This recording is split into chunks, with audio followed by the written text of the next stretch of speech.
if you like this stuff, you can check out our dndtime.stream website. It's dndtime.stream, it's the website, or our Twitch channel, twitch.tv/dndtime. All right, Pete, I think that was the easiest, quick. What do you want to add? I want to add one other quick thing, which is that we are going to be analyzing most of this stuff through the lens of our Fantasy Labs rubric, which we've talked about a few times, and I won't reiterate it here. But essentially, it's just our thoughts on what makes good design and what kind of points you want to look for in each new thing that comes out. And there's a link to where you can look at that in detail on the Discord. It's under the From the Lab. It's under the From the Lab tab, I do believe you can find it. Yep. So check that out as well. Or it's on the website actually now. So as well, yeah. And yeah, it's all, we're going to be looking at the space, right? Is there room for the subclass or whatever option it is in 5e? Is it balanced? Which is self-explanatory. Playability, are there anything that would be confusing or potentially disrupt gameplay? The design, is it elegant and easy to understand? And is it flavorful? Does it inspire you to want to play it and to want to make a character for it? Just to briefly summarize the rubric. Well put. Boom, boom. So without further ado, Subclasses Part 3. You want to just start diving in? Subclasses Part 3. So we're going to take this on a bit of a... Last time I think we went through this a little bit granularly, but I think we're going to take it a little bit of a wider stroke brush this time around, right, Pete? Yeah, for sure. Especially because the first subclass that we're going to be looking at, we have an Artificer, a Druid, and a Ranger subclass tonight. The Artificer subclass, first here, the Armorer. I frankly don't personally feel well steeped enough in the Artificer to really that accurately analyze its balance in the context of other Artificer subclasses. Yeah. I just haven't spent enough time with it, and it's like, not only have I not spent enough time with it, but it's an even more complex class than the Warlock. I feel like when you which is pretty complicated. Yeah. When you consider all of the intricacies of combining different item infusions for anyone who, like, if I feel like there's probably people out here who haven't really read the Artificer yet, because it is still relatively new. They get these things called item infusions, which allow them to create their own magic items, and there's a ton of different, like, just DM's Guide magic items which you can create this way, and you get extra attunements and stuff, so it ends up being a really, like, complicated kind of build very your own. Nuanced. Yeah. So it's tough to evaluate these. I wanted to say, Pete, we might not have a lot of experience with Artificer, but in our chat, we have an esteemed member of our community, Blood Deuce, who says, someone who's been obsessively steeping himself in the Artificer stuff since Eberron came out, the Armorer is way too strong. And Blood, I'm glad you say that, because that was my impression too. Such was my instinct as well. So the whole point of this Armorer subclass, just to dive in, is, I mean, let's just cut past it. You're Tony Stark. You're wearing a power armor suit, and you can blast people with your power armor. That's the point of the subclass, to allow you to take that class fantasy, that character fantasy, and make it alive and real in D&D. And I guess in theory, you could do stuff like, all right, I want to be like Darth Vader or something and try and build like a Vader-like deal here too. But yeah, there's different stuff. Really, that's the core concept, right? You're all about the armor suit you wear. And right off the bat, so, I mean, pretty straightforward stuff. Tools of the trade lets you wear heavy armor so you can have the big plate armor. Makes sense. Yeah, armorer spells. Every subclass gets spells. Yeah, they get a bunch of spell options, which the ones that they get for are this really good. I thought, like, some of them didn't really make sense to me. Like Fire Shield and Greater Invisibility. I get that they're like self spells that you put on yourself, but like Hypnotic Pattern, for example, that was one that really didn't quite work. Maybe it's like supposed to be like a flashbang kind of feel. I don't know. Shatter also didn't quite make sense to me. I guess, like, you could say it's like my repulsor cannon or whatever, but I feel like that's too much of a stretch. Like, that's too much of a mental leap for that to have been the only intent for Shatter. So there's some stuff that's just not quite connecting for me on this. I agree. And even beyond that, a lot of the times these additional spells are supposed to be flavorful spells, right, that are good, right? They're flavorful spells that help fulfill the class fantasy. And there are some really strong spells on this list. Shield is an incredibly powerful spell in 5e. Mirror Image doesn't really feel very flavorful to me, even. for this class. Like Shield is also so powerful in the context of what the Artificer can do too. Yeah, because they get that ability that lets them like make an item that casts a spell over and over again, so you can just get 5 extra casts of Shield now that they know Shield. Yeah, right. Like it's very powerful. And these are the kind of things that like I'm sure there's other stuff on here that's even more glaring in the Artificer kit that I can't like. That's like the baseline comprehension already kind of strong. It's actually 10 castings of Shield. Yeah, well, it's not that these are necessarily like bad. Like Shield is super fitting, I think, for this subclass. I agree in that regard, but it's also really strong. So we need to keep that in mind. Whereas another Artificer subclass might get like detect poison or something. I don't know. I don't have them off the top of my head, like Pete was saying. But anyway, these are some of the subclass spells I get. I really like the inclusion of Wall of Force. Personally, Wall of Force is a beloved spell of mine. I really love playing with it. It's a really good spell too. Yeah, very strong. Also, this is all at 3rd level so far, so this is just when you get your subclass, you get a ton of shit, right? You can wear heavy armor now, you get all these spells, but you also get your power armor, kind of the crux, and this is pretty good. So let's look at the first feature here. This gives you a few features that makes it better for you to wear armor. Your armor counts as your spellcasting focus. You get to ignore your heavy armor strength requirements, so you can be a puny armor fister. You can be Tony Stark. You can be the person who's smart and built the armor and can still wear it even though you're not strong enough for it. And you basically, on the subject of being Tony Stark, when you put your armor on, it extends and covers up every part of your body, which actually doesn't really have any mechanical implications other than if you lost your legs, it replaces your missing limbs, which that seems actually really like that. That's just cool. I like that a lot. Yeah, that's just like that's the Vader feel right there, right? Giving you an idea for how to create a character. Like that's just trying to inspire you to like play a character that lost their arm but now has this power armor. Yeah, overall, I think this is a really cool feature. That you can't get disarmed from your armor against your will is really nice. This is just really, you can use your armor as your spellcasting focus for spells. So the idea is you can reflavor all your spells as like a blast cannon or something. I just like that. It's just neat. Everyone if you're going to play this class, you probably want to do that anyway. So this is a very fun, flavorful option here with the power armor, I think. Yeah, I agree. That's a big feature. Also at 3rd level, get armor model, and that's where things start to get really powerful here. And the idea here is that you can customize your armor, and they have 2 models for your power armor in here, one called Guardian, one called Infiltrator. And I get what they're going for here.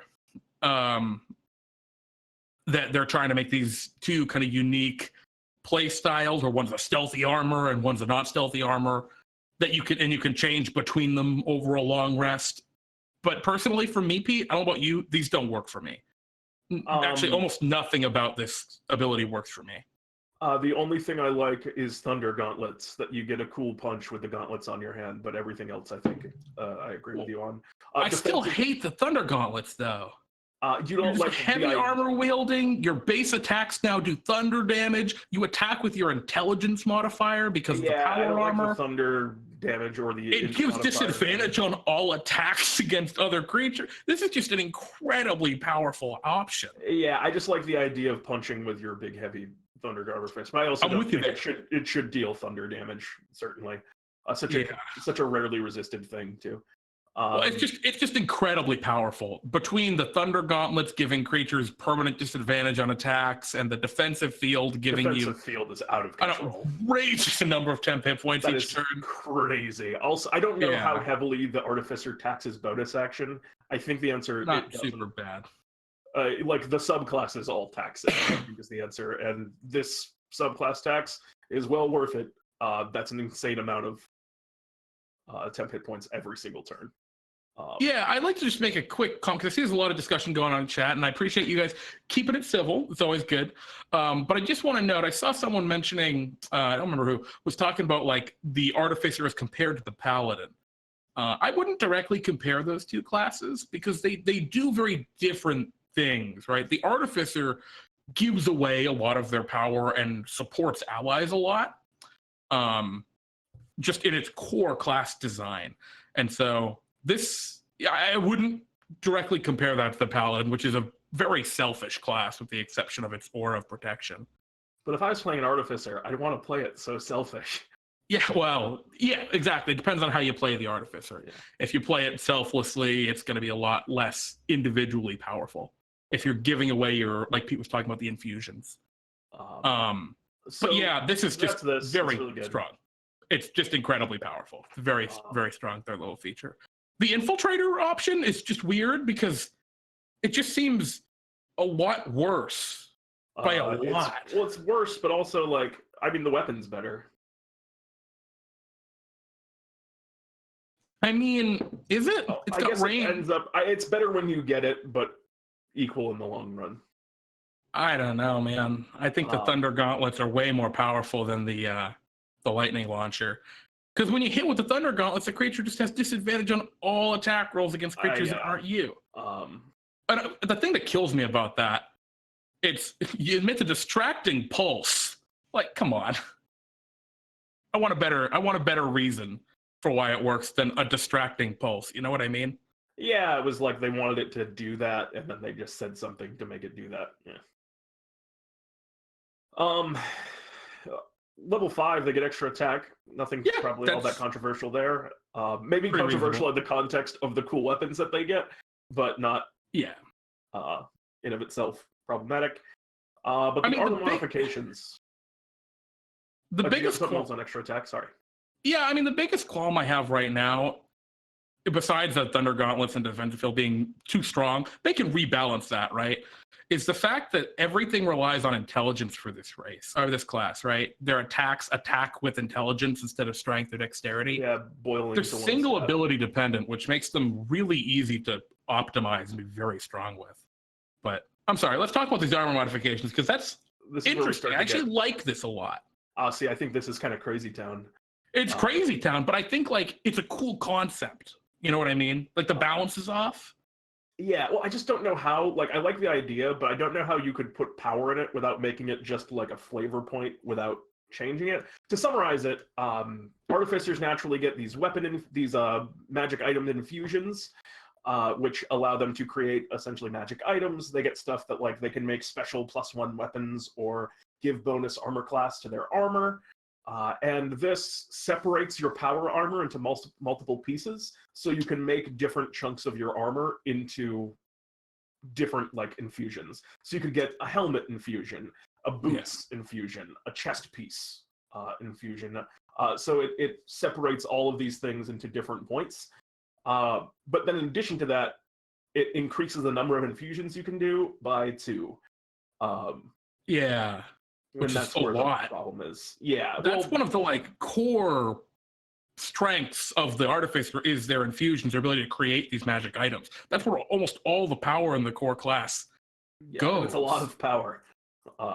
So just the simplest thing I could think of to do with those 2 infusions, and I'm sure there's crazier things, was you could just do 2 extra armor infusions without requiring any attunement, and get an extra +4 on your AC by having boots that gave you +2 AC and a chest piece that gave you +2 AC.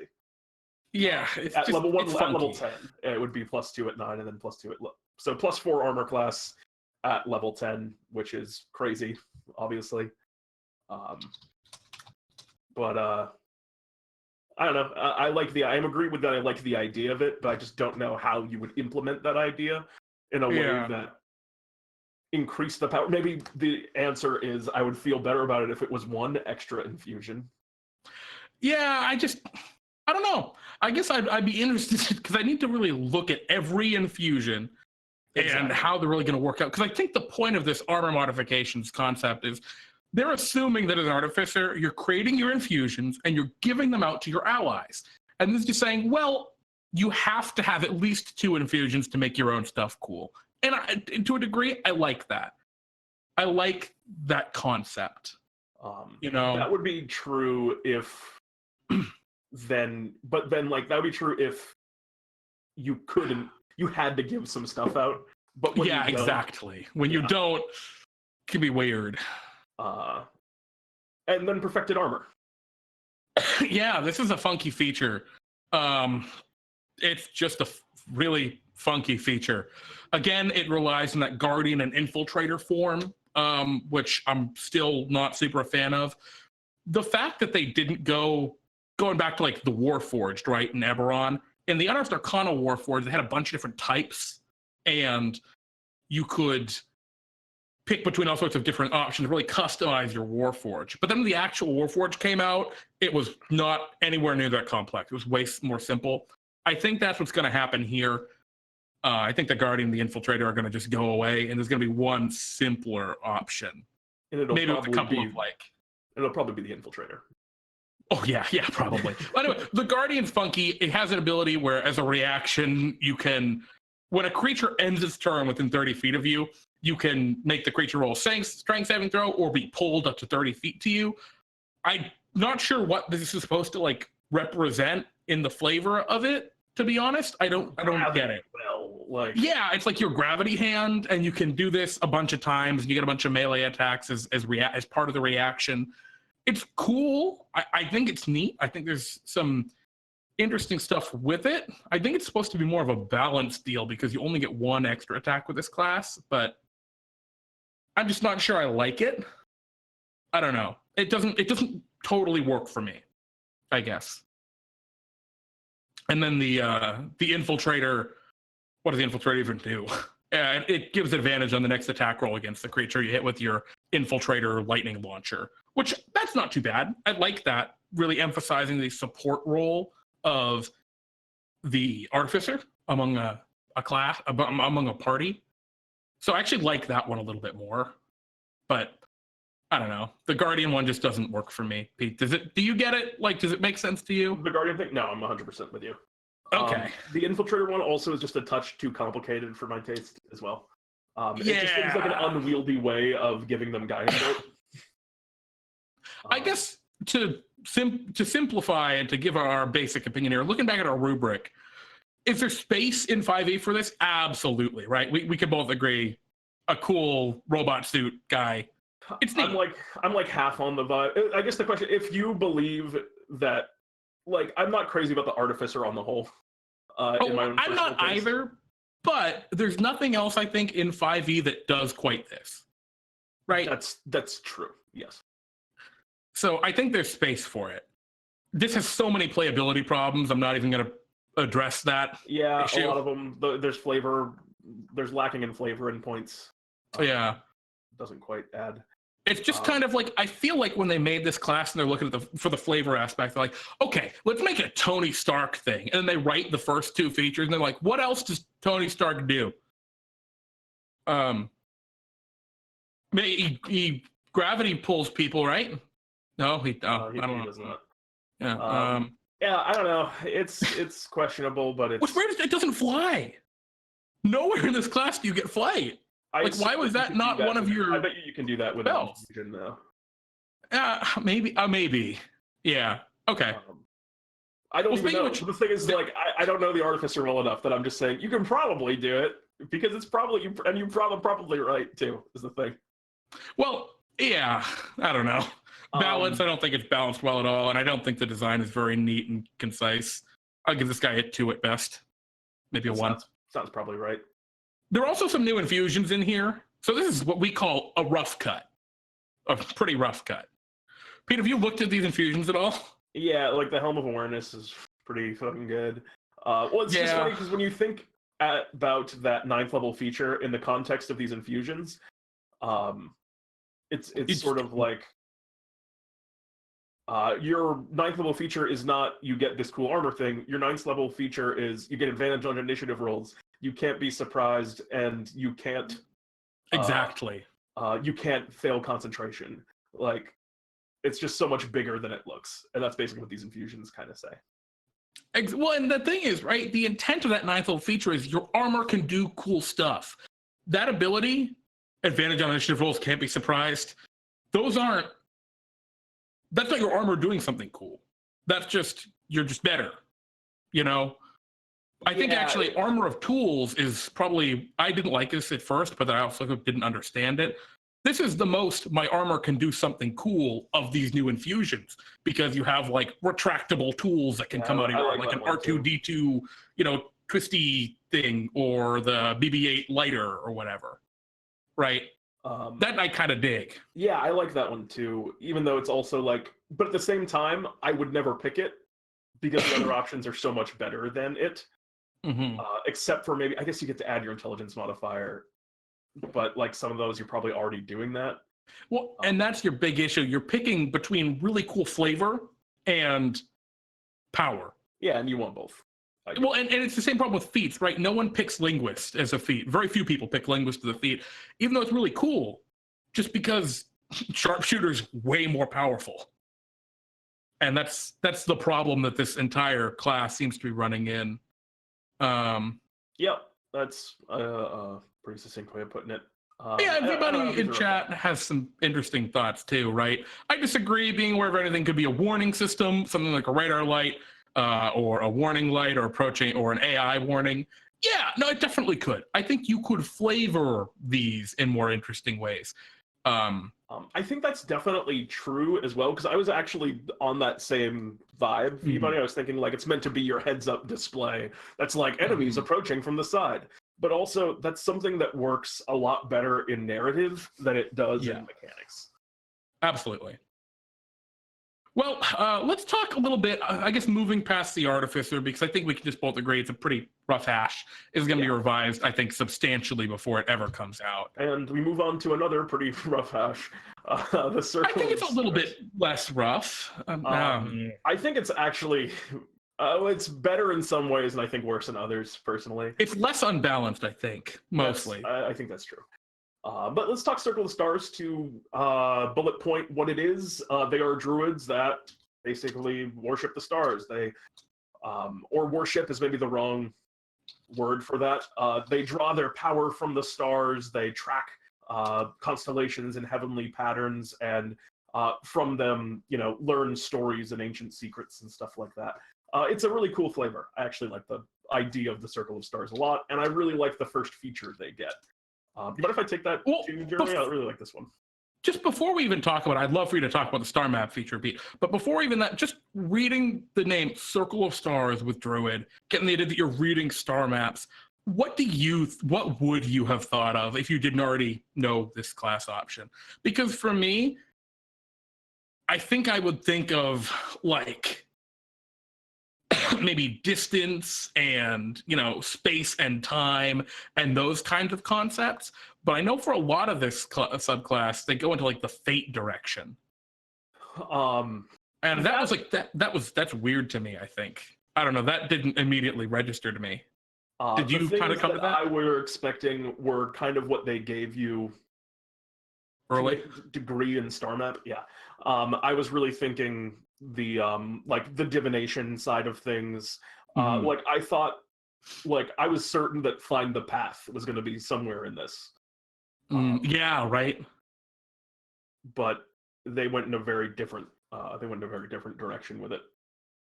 Well, let's talk about star map, Pete. What is star map? This is the first thing they get. Stars. You get star map, and this is really cool. You have a star map that the idea is this is something that you have charted from like viewing the heavens over your life. They have a bunch of different examples of ones that could represent your star map. Some of them include a scroll of living wood that aligns with heavenly bodies, a speckled owlbear hide tooled with raised marks. Like there's a lot of really cool ones on the list. Yeah. They're all flavorful, and if you lose it, you can perform a magical ritual to replace it. It takes an hour, kind of like a Warlock Pact boon. And then the main thing that it does is it allows you to cast the Augury and Guiding Bolt spells without expending a spell slot and without preparing the spell, provided you use the map as a spellcasting focus, and you can do it a number of times equal to your Wisdom modifier, which is a great Druid second level feature, because I feel like the problem that Druids have is that their early levels are kind of, with the exception of Moon Druid, who gets to be a bear at level 2, like early Druid feels kind of bad, and having just like, you just get a bunch of Guiding Bolts to kind of get you through those early days. And Guiding Bolt's such a good feeling spell. It really is. And Augury is also just a fun RP tool. I think it's a well-designed feature. Yeah, no, absolutely. I love this feature a lot. One of the things I really like about this feature that I think makes really good it brings it in really good direction, right? Is first, both of these spells work well flavorfully. Guiding Bolt is like the shooting star right in the sky. Yeah. Super fitting. Augury is, reading the constellations of the stars. I super dig both of those things. But even more than that, Augury is a very underutilized spell. And so giving it to this class as like, this is a core thing for you, I think is just really neat. Yeah. I think it's just a really cool direction. And guiding, just the word guiding works really well with the idea of stars as well. Absolutely. Their next feature that they get is called Starry Form. And this is a really interesting feature. Probably the most contentious feature aesthetically and from a overall design perspective of the Druid. Because what Starry Form does is it takes their wild shape and says, instead of turning into a creature, you can instead get this other benefit and expend a use of your wild shape. This is a paradigm shift for Druids who, before, no matter what Druid you are, you always can turn into a beast. You become an animal. This gives you an option to, well, my Druid doesn't turn into beasts. I instead turn into these. I mean, you can still turn into beasts, I guess, but competing over the same wild shape resource. Anyway, you retain, well, you do your Starry Form, you turn into it as an action. Your body takes on a luminous, star-like quality. Your joints glimmer like stars, and glowing lines connect them as on a star chart. This form sheds bright light in a 10-foot radius, dim light for additional 10 feet, and it lasts for 10 minutes or until you're incapacitated. So basically, you become Constellation Man, which is just really cool. I like the idea of becoming like the Orion. It's cool, but also it's kind of too cool for level 2 for me. It definitely is really... It feels endgamey to me and not second level. What this feels to me is like, it feels like an enemy you'd fight, right? Or like an NPC ancient cult thing. I guess it works, don't get me wrong. It just is almost too high fantasy, almost too crazy, too magical for what 5e typically is. I guess it's fine because we have the Artificer 14th level thing. Like if this was like the final feature and it was a buffed up version of it and it was like you take on, like, you look like a constellation. That seems like almost sort of like a paladin-y kind of 20th level transformation sort of thing. And that feels worthy of this ability. But just at level 2, you're always this crazy constellation person. It's just odd to me. The abilities are fine. I don't have necessarily a... Oh yeah, I mean, well, I kind of do to a degree. Dragon's a little... Yeah, when you do it, you get to pick an ability, right? The Chalice, which you get to restore hit points whenever you cast a spell, which is great. The Archer, right? You can, as a bonus action, hurl light. That's really cool. I dig that a lot. The Dragon, I hate. I think that's bad design, personally. Yeah, you just kind of succeed on concentration checks. Yeah, I know this is a feature really similar to Reliable Talent that the Rogue gets at level 11. But being able to auto-save on Constitution saving throws, which are concentration checks, this is busted. This is like the core feature that the Conjuration Wizard gets at like level 10 or something. Yeah. That makes them super special. And really, you get it almost better here. Yeah, I don't like that either. I'm with you. Yeah, I think you can do something way cooler for the Dragon than that. It's very good, and it's also kind of like good enough that it'll be the thing that you always do, because you'll build into it and then always go Dragon form and pick your cool concentration that you want to use, but you're worried about it going down. And the bigger, from a balance perspective, issue I think with not Chalice, I think is in a good spot where it is, but Archer, you can make an attack and you throw it's just, I guess it's a bonus action, so you can always use it. It's like a spiritual weapon almost. So maybe it's okay, actually.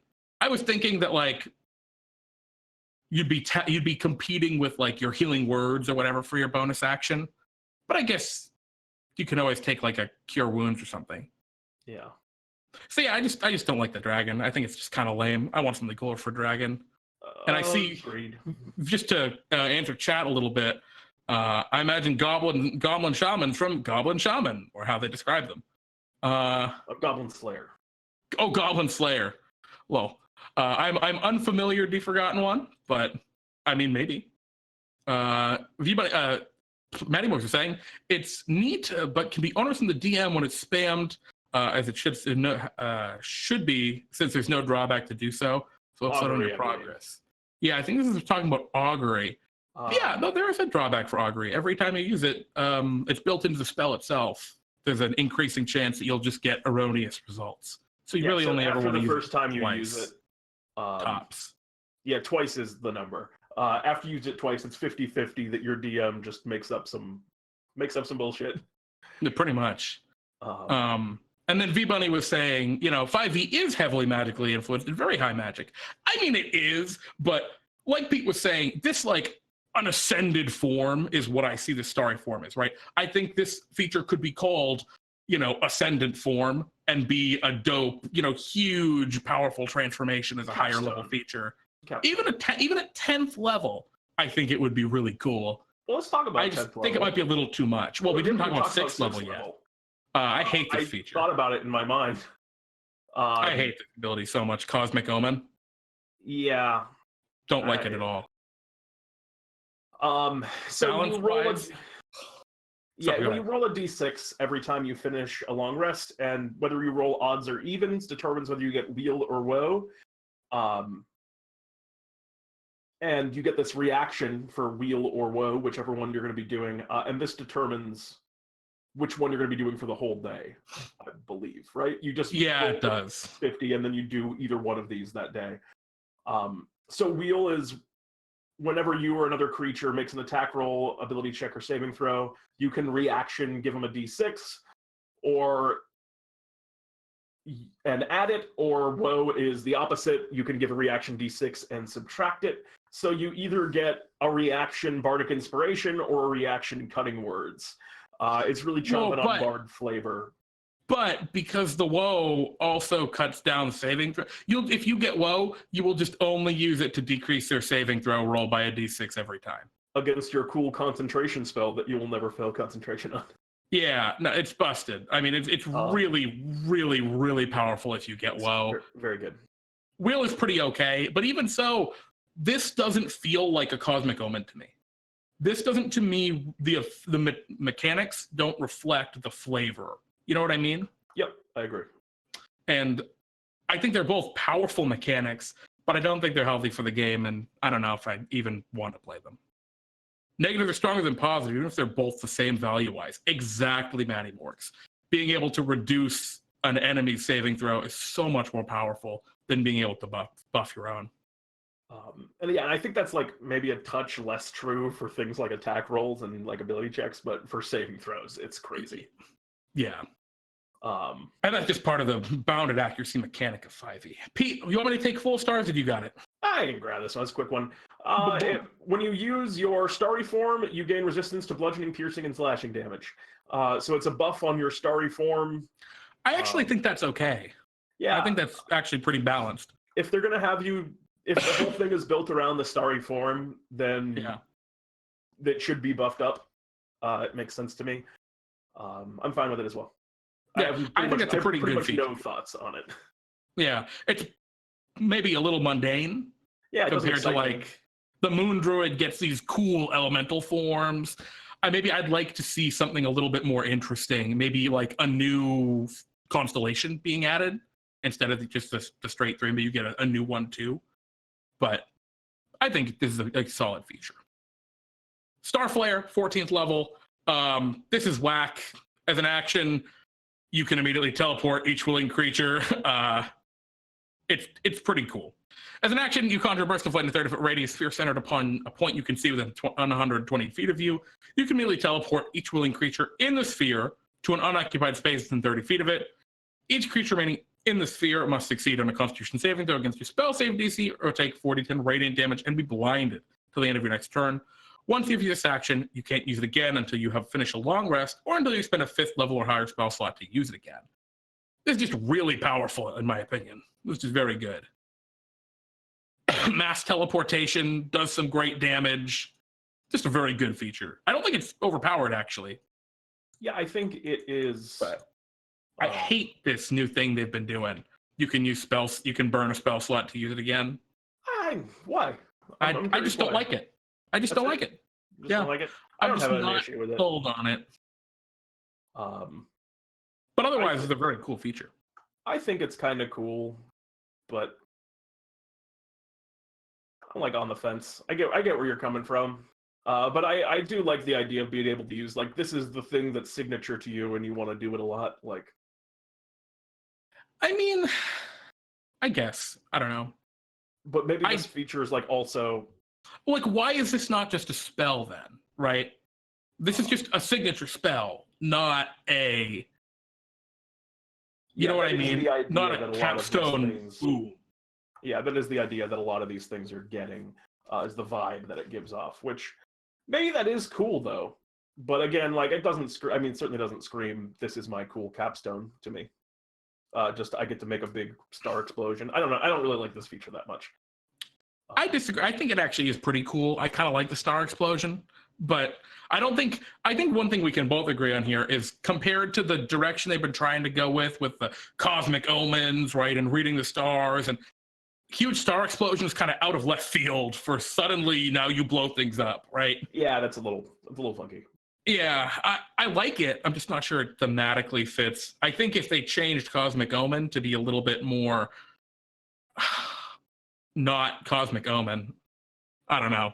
I don't know, features like this, unless they're like crazy impactful. An example I'll say is the Warlock Send Through Hell, where you get the ability. Through Hell. Yeah, Frog was saying that in the chat. Oh, wait, really? I think it was Frog.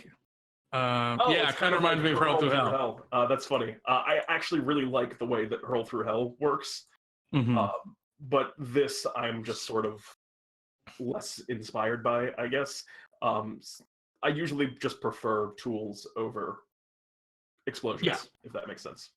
Well, because you can get explosions from all of your spells. Like, you can already do explosions. I don't know. I agree, but I also think this is kind of neat because you can teleport all of your friends. I don't know. I think this has some worthwhile utility. That is, there's potential in the teleportation thing. That is my favorite part of it. Certainly is that. Yeah, well, let's move on to our final, and I think by landslides, the best option in this Unearthed Arcana, and that is in my opinion, everyone can feel free to have their own, which is the Fey Wanderer Ranger.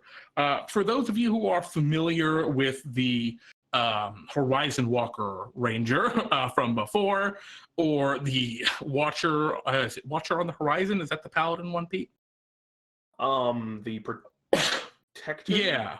The Oath of Watchers, that's it. Oath of the Watchers. Yeah. Yeah, this is really cool because it is a ranger that is specifically tied to some extraplanar stuff from the Greater Dungeons & Dragons lore. In this case, the Feywild.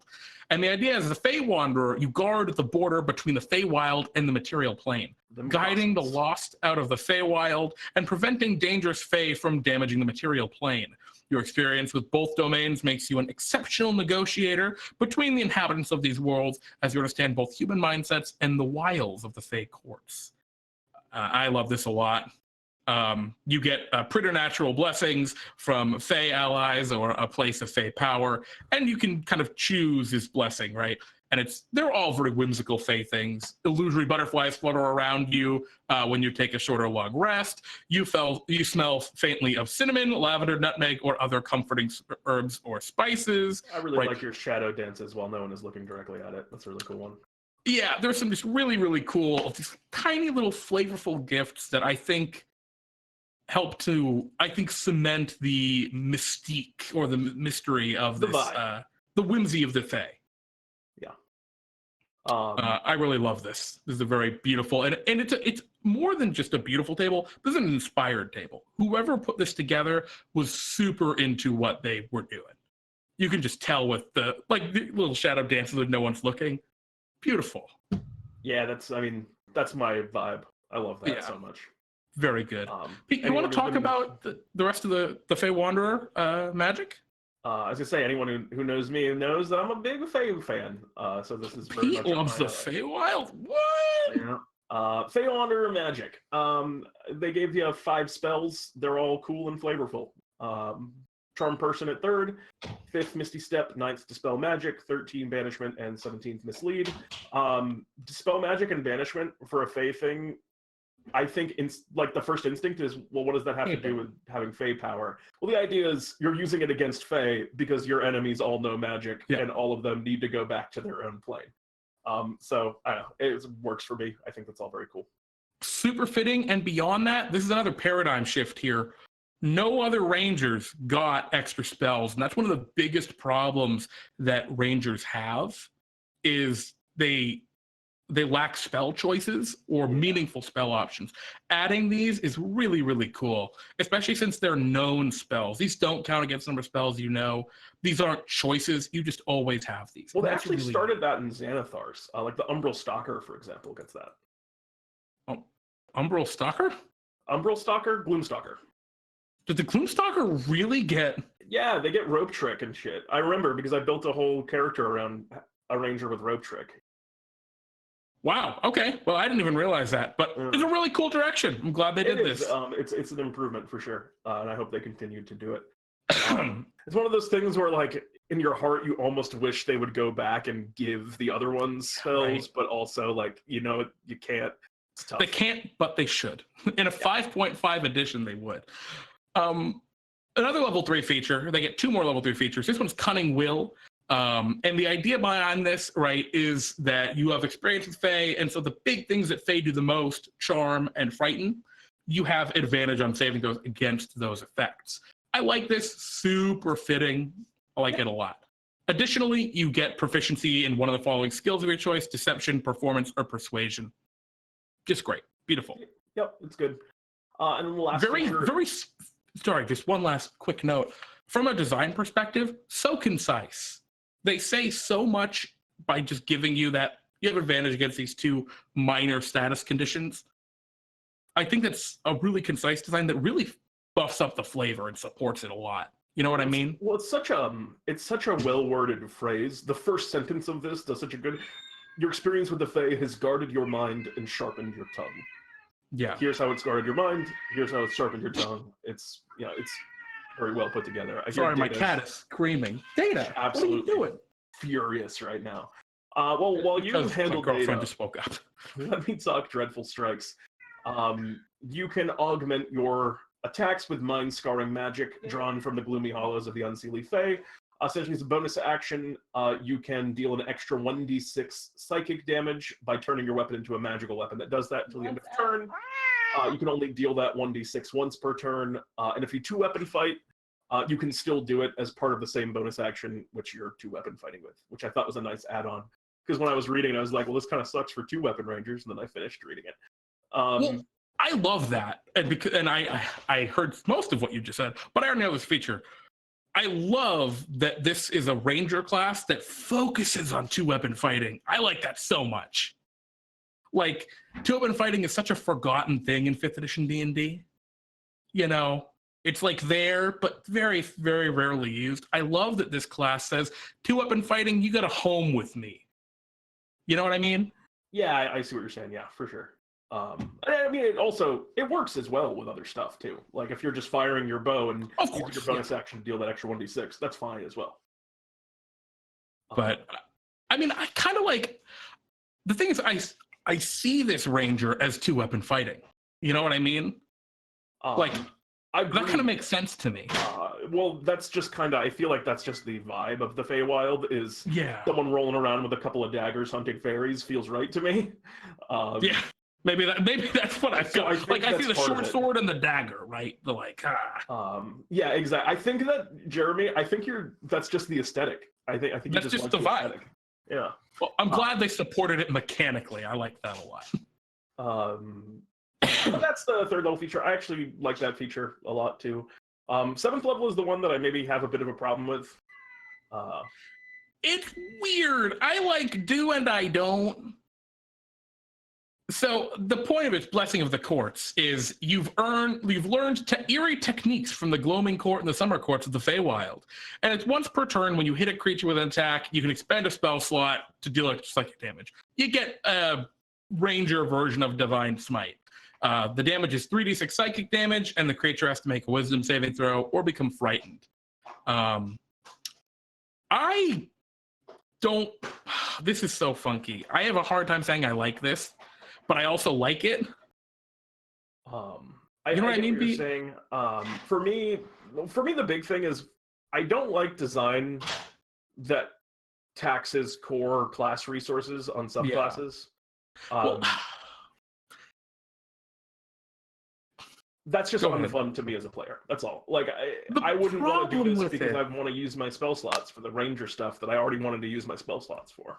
well, that's the problem. Most rangers don't want to use their spell slots. Rangers have really poor spell selection for the most part. They lack a lot of unique spells that make them play and feel their own and they're of their own. And I think that this is a band-aid for a bigger problem. The Rangers just need better, more compelling spell options. This doesn't do it for me in that regard. It doesn't fix that problem. Also, this has another effect. In addition, whenever you make a charisma check, you gain a bonus equal to the check equal to your wisdom modifier. How do you feel about that, Pete? It's just weird. It's just kind of feels weird, kind of tacked on. Yeah. I even forgot that was on there. Yeah, right. The 3d6 psychic damage also, just one point, once during each of your turns, I feel like that's something that they wished that they had put on Divine Smite. Yeah, they definitely do. But then again, it's got the fear effect too. It's just, I don't know, man. This is really powerful, this Blessings of the Court, and it's not the most thematically fitting, and it's a band-aid for a bigger problem the Ranger has.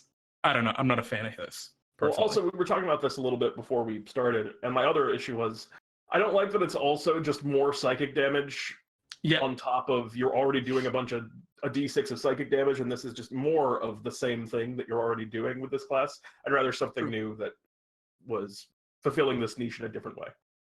Yeah, and I agree with you. And of course, I guess, thank you, Farfel13 in chat. The Horizon Walker actually also gets extra spells, a la the Fey Wanderer Magic. So does the Monster Slayer. And actually, only the Hunter Ranger and the Beastmaster from the Player's Handbook don't get these. So I guess I was wrong, and I just don't play enough of those Rangers. My bad, guys. Thank you for pointing that out, though, Farfel. I appreciate the fact check. Let's talk about this level 11 and 15 features. Beguiling Twist. You learn how to manipulate the mind-shattering magic, channeling it into from your allies toward others. Whenever a creature you can see within 120 feet of you succeeds on a saving throw against being charmed or frightened, you can use your reaction to force a different creature you can see within 120 feet of you to succeed on a wisdom saving throw against your spell save DC or suffer one of the following effects. And you either charm or frighten them, or they take some psychic damage. I really like this personally. I really like this. Feels like what the Bard's counter charm should have been. I like it as well. But also it falls into that. I get why it's 3d10 psychic damage, but I'd rather it be a number of d6s to go along with all the psychic. I guess because it's a separate effect, it's okay. Yeah. I don't know. Again, I mean, it's also another just like, it keeps doing more types of psychic damage. It's doing a lot of psychic damage. But I like it on the whole. I agree. And then, Pete, you want to take Misty Presence? Maybe the coolest feature here? Yeah, absolutely. You can magically remove yourself from one creature's perception. You gain a bonus action that you can use to force a creature you can see within 30 feet of you to make a wisdom saving throw against your spell save DC. On a failed save, the target can't see or hear you for 24 hours. The target can repeat the saving throw at the end of any turn, during which you hit it with an attack roll, force it to make a saving throw, or dealt damage to it. The effect ends early if you use this bonus action again.